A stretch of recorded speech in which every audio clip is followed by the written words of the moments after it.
kubona ebintu tibya kawe eko sebaini ale DJ osano kira kwa lechisozi DJ kwa muziki na wasaidi watu kule mungu ona le bali kuita okukabira wala wangu sente baiwe wasaidi watu kule DJ siba olonde otole mutosinga kwenda okusinga kudimbuka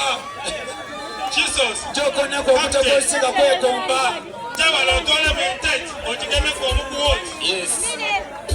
tuinde kisosi kamesa balano timbe kwenya baba kisosi jabala tendalo otigeme kumukuwa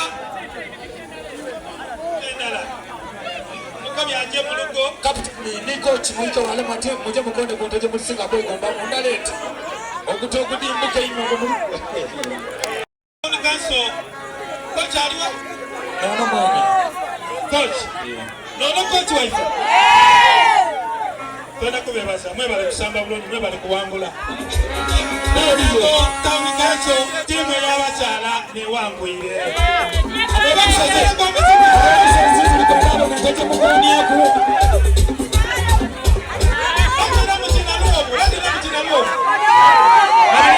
chairman mabilizi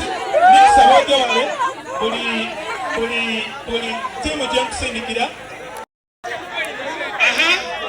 mami chairman mabilizi ndikuwereza Nanyako Town Council barano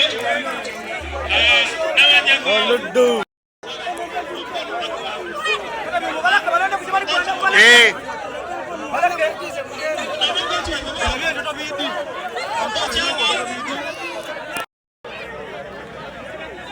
Abali saidi ndio tunataka basiba timu mliyotaka kuyo. Abala bamaze ndikusindikira Nanyako Town Council abaino wokubiri yene omukole baba wena muje mwena musonke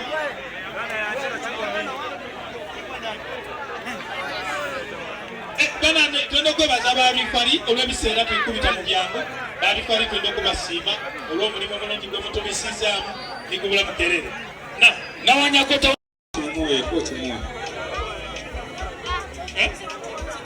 nani ayeyongera kuwa kisozo kyenda kukemesa oba ekisozo abaidde owundi mwena mugolole kisozo olwakaseera DJ nenda kubako bati mbendeza omwaka omulungi bakakwa twongere okusanuka twongere okudigida tujje mu isano lya Christmas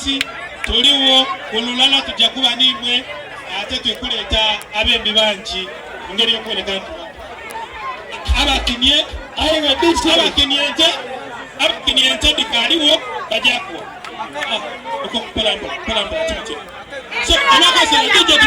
DJ tukonte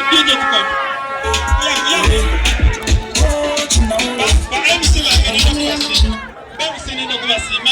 organizing committee abandizi mwena mutali museni kondo kubasima sebo Loiba waikutu nokusima mwena nenda kubasima sebo tandika kale basoni banyamu tujje ku plant ba tudigide tujje ku Atlantic tudigide